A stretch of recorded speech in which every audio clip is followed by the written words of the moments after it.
con más, amigos. Una de las principales críticas de la oposición política en la Asamblea es que sus proyectos de ley no han sido acogidos para su trámite ni han recibido el respaldo de la bancada oficialista. ¿Cuál será el rol de estos sectores durante el año 2016, que a propósito implica una etapa preelectoral? Lo abordamos en nuestra siguiente entrevista. Pepe Acacho, expresidente de la Federación Interprovincial de Centros Shuar, ex vicepresidente de la CONAIE, asambleísta de Pachacutic por Morona, Santiago.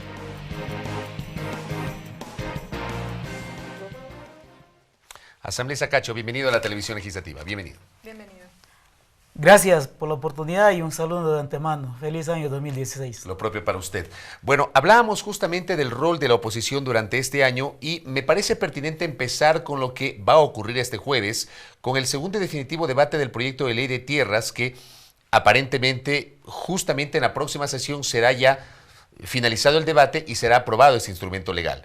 ¿Ustedes mantienen como Pachacutic la posición crítica de no respaldar como ha sido concebida esta iniciativa? Por supuesto, los documentos hablan por sí solos. Quiero indicar, por ejemplo, para la consulta prelegislativa, en Morona, Santiago han participado 5 comunidades, organizaciones de primer grado. En Morona, Santiago, organizaciones de segundo grado, han participado 10 comunidades. Solo la Federación Shuar, del cual yo fui presidente de la federación, son 500 comunidades. Otro colectivo de los Achuar tiene como 80 comunidades. Otro colectivo de los Shuar tiene 70 comunidades. Hasta ahí, 650 comunidades. Solo Morona, Santiago. ¿Cuántos han participado? Según este informe, 15 comunidades.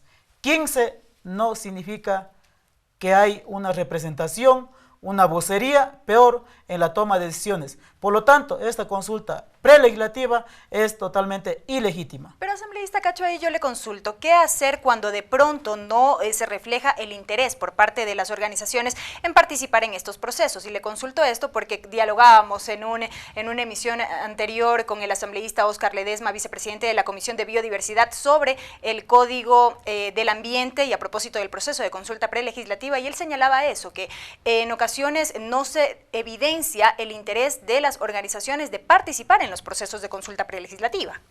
Parece que los efectos están dando resultados.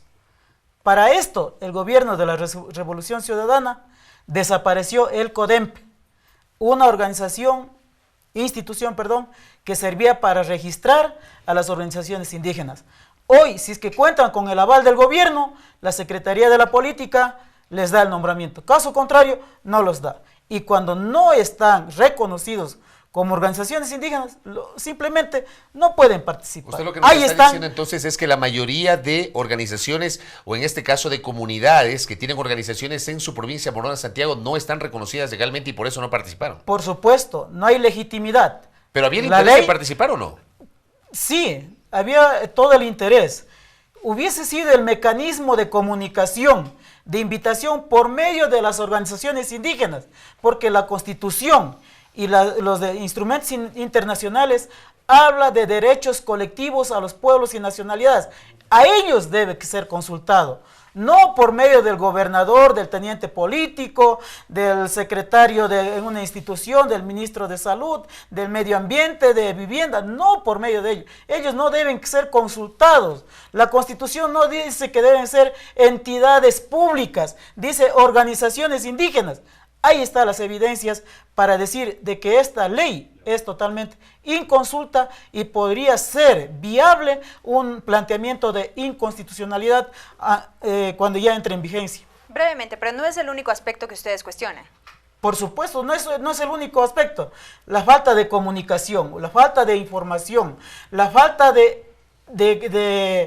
transcripción inclusive del idioma. Pero en cuanto al contenido, asambleísta, en cuanto al contenido del proyecto, hay un sinnúmero de vacíos que nosotros ponemos en duda.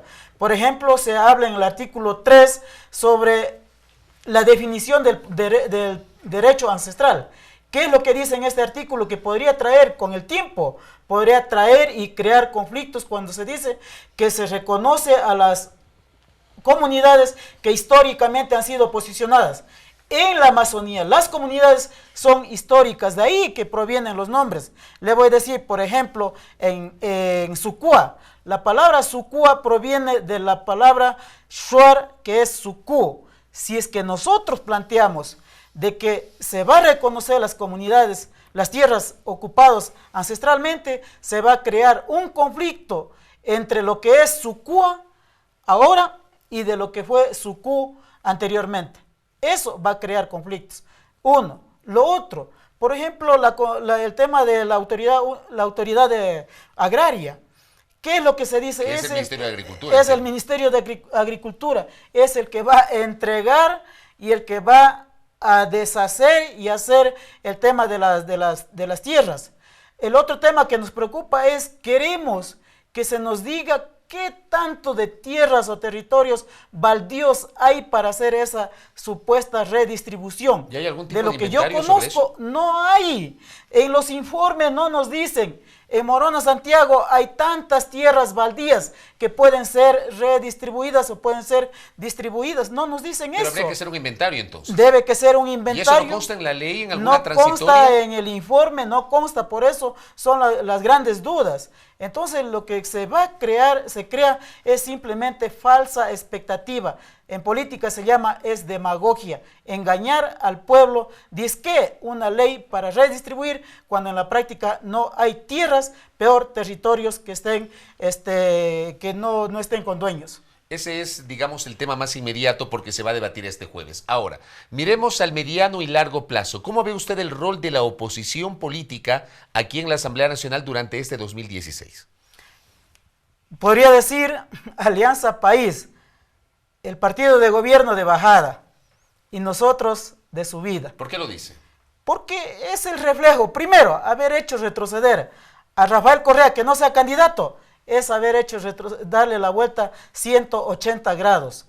Hacer que en estos momentos estemos llamando a la unidad para conformar un frente para ganar las elecciones del 2017, no solamente asambleístas, sino presidencia y vicepresidencia, ese va a ser el éxito de la unidad de todos los sectores sociales, independientemente de las ideologías o de las tendencias políticas. ¿A la unidad con qué sectores asambleístas? ¿Solo con sectores de la tendencia o, por ejemplo, dentro de este llamado del movimiento Pachakutik, también se podrían involucrar otras vertientes ideológicas?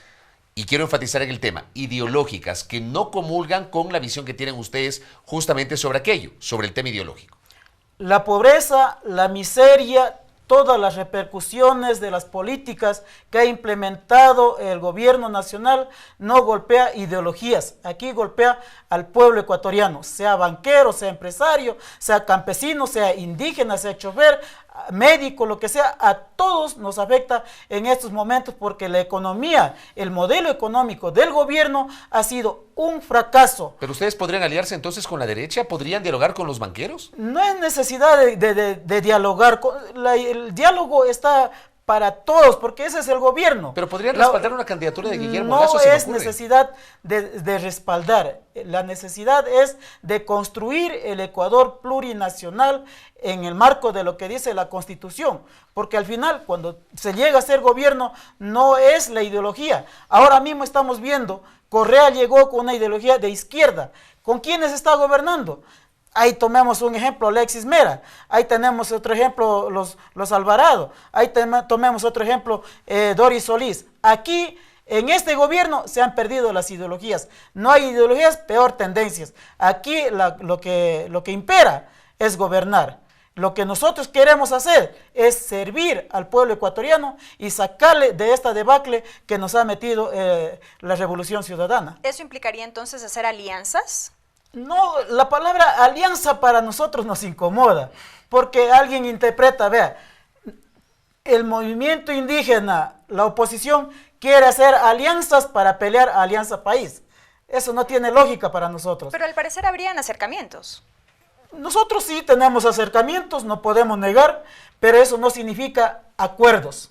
Una cosa es conversar, otra cosa es llegar a acuerdos y compromisos. ¿Les incomodó, y con esto cierro, asambleísta Pepe Acacho, le incomodó a Pachacutic, a la dirigencia de Pachacutic, y le pregunto a usted, asambleísta Acacho, la presencia de la señora Fanny Campos, coordinadora de Pachacutic, en el colectivo Compromiso Ecuador, liderado por Guillermo Lasso?